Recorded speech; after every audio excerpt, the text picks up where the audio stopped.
Hello guys, welcome back po sa ating channel guys. And for today's video ay i-share ko sa inyo itong katiit site na hukay nila guys.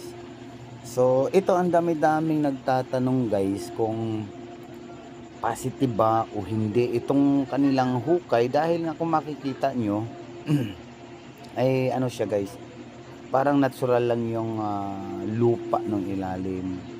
So ito guys, sasabihin ko sa inyong sabihin nating natural lang yung lupa na makikita, natural lang yung layer niya, dahil nga po ay hindi nila natumbok yung kanyang dating hukay ng Hapon. Kasi dating hukay kasi ng Hapon, bago mag-chamber, bago dumating doon sa kanyang treasure na itinago guys, ay talagang makipot o maliit lang ang kanilang daanan guys, ang kanilang butas mismo. Tapos i-refill pa nila guys, sarado pa nila ng parang simentado, pero yung kulay gray na lupa, yung tinatawag na bluish clay. Yung bluish clay ang ginagamit nilang pangsalsal doon sa maliit na butas.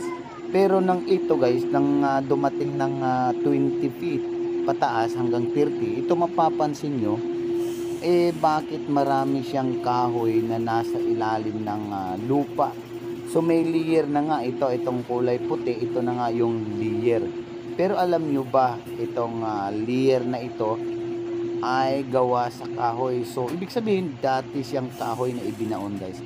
Ayan, kung mapapansin nyo, may mga itim-itim. Yan yung mga lumang kahoy guys. Papakita ko sa inyo mamaya itong mismong buhay pa na kahoy guys. Makikita mo na talagang yung grano niya na kahoy talaga. Ayan guys, mayroong chamberway. Ayan, may parang daanan ng patungong ano guys, papuntang sa ano mismo, sa treasure. Ayan guys, may parang kwadradong nakasiminto dyan. Tapos ang layer ng lupa, ayan, meron siyang naninilaw. Ayan, malalim na po ito guys, pero ano siya, horizontal position po itong hukay nila guys. Kaya kung mapapansin nyo, ay maglalakad ka pa ilalim.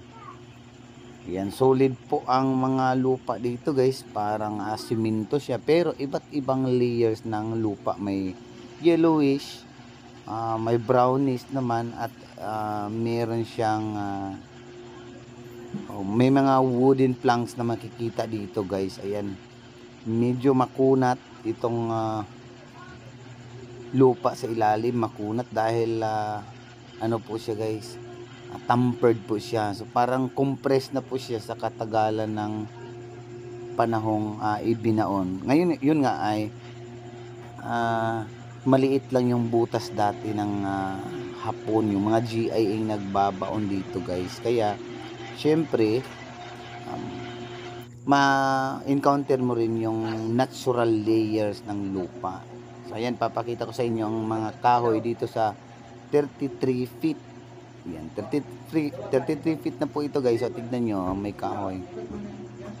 So, ayan. So ano yung ginagawa ng kahoy dyan? Yan yung mga timber dati na ginagamit ng mga GIE.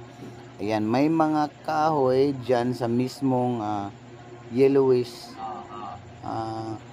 color ng lupa guys. So sadyang binaon yan. So dati ito ay sinasabi ng iba na parang negative yan sir, dahil yung hukay ninyo ay malalim na kayo, wala pa rin kayong nakukuha. Sa totoo lang guys, pag malaki o volume deposit po, natural na malalim po. Ayan. Bakit po may wooden planks dyan, at saka may mga parang dahon na naging fossilized. So positive yung area na yan guys, dahil meron ding living witness dyan. So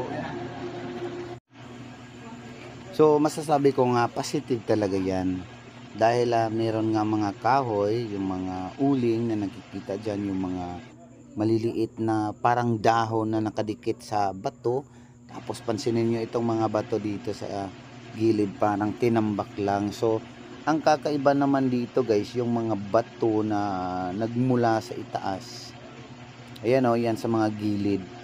May mga bato na hindi taga riyan o hindi galing dyan. Talagang tinambak lang siya. Compressed lang po siya, parang may halo siyang siminto. So matigas, kailangan mong i-jackhammer para matuklap o yung mga kuha yung bato na yan.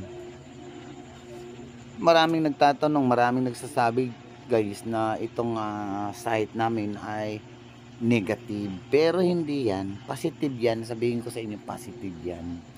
So hintayin lang natin guys, baka ma-hits natin yan. Malalaman nyo rin dahil isi-share ko rin, hindi ko rin yan itatago. Pero pag wala man, tulad ng sabi ng mga baser ko na palagi na lang daw ako nagpo-post ng mga video na walang mga item, ayun yung mga tao na gustong gusto nila yung item talaga, yung titignan nila. So mas marami pa naman akong followers na gustong gusto rin nila kung paano hinukay, paano gagawin. Yun lang guys, yun lang muna ang aking kwento ngayon guys. Thanks for watching. God bless.